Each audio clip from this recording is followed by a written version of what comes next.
సైట్‌లో steel quantity calculate చేయాలి అంటే ఫస్ట్ మనం స్టీల్ వెయిట్ చెక్ చేసుకోవాలి. ఫర్ ఎగ్జాంపుల్ 12 రాడ్ 50 మీటర్స్ ఉంటే టోటల్ వెయిట్ ఎంత? 16 రాడ్ 20 మీటర్స్ ఉంటే క్వాంటిటీ ఎంత? ఇవి కాలిక్యులేట్ చేయడానికి సివిల్ ఇంజినీరింగ్‌లో ఒక సింపుల్ ఫార్ములా ఉంటుంది. అదే d²/162. Hi friends, welcome back to civil mates Telugu.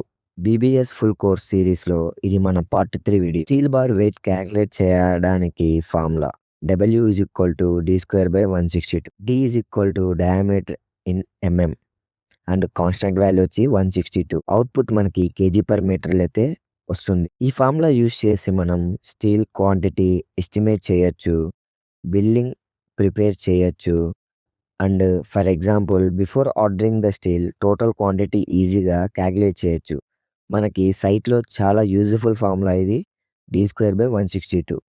ప్రతి ఒక్క సివిల్ ఇంజనీర్ అండ్ సూపర్వైజర్ తెలుసుకోవాల్సిన ఫార్ములా ఇది. ఫ్రెషర్ కూడా చాలా ఇంపార్టెంట్ ఈ ఫార్ములా. ఫర్ ఎగ్జాంపుల్ 8 బార్ అయితే తీసుకుందాం. 8 స్టీల్ క్యాలిక్యులేట్ చేద్దాం. 8 into 8 is equal to 64.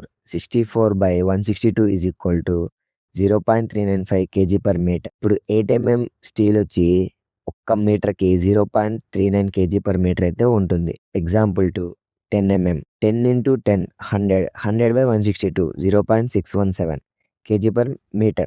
And example 3 12 bar 12 steel 12 into 12 is equal to 144 144/162 is equal to 8.888 kg per meter. And example 4 16 bar 16 into 16 256 256/162 is equal to 1.58 kg per meter. మనం reference values అయితే ఇంపార్టెంట్గా అయితే చాలా మనకి ఉపయోగపడతాయి. 8 0.395 kg per meter, 10 బార్కి 0.617 kg per meter, 12 బార్కి 0.888 kg per meter, 60 బార్కి 1.58 kg per meter, 20 బార్కి 2.47 kg per meter, 25 బార్కి 3.85 kg per meter. వీటిని remember చేసుకోండి, సైట్లో ఫాస్ట్గా క్యాలిక్యులేషన్ చేయొచ్చు. ఫర్ సపోజ్ 12 బార్ లెంత్ వచ్చి 20 మీటర్స్, వెయిట్ అయితే క్యాలిక్యులేట్ చేద్దాం. ఇందాక రెఫరెన్స్గా మనం for suppose 12 bar length 20 weight అయితే క్యాలిక్యులేట్ చేద్దాం. మనకి నెక్స్ట్ రెఫరెన్స్లో మనకి 12 0.88 kg per meter కదా. 0.888 into 20 length is equal to 17.76 kg. ఇలా మనం సింపుల్గా అయితే వెయిట్ని అయితే క్యాలిక్యులేట్ చేయొచ్చు. నెక్స్ట్ వీడియోలో మనం కట్టింగ్ లెంత్ క్యాలిక్యులేషన్ నేర్చుకుందాం. ఈ వీడియో యూస్ఫుల్ అనిపిస్తే like, share, subscribe. Meet you in the next video.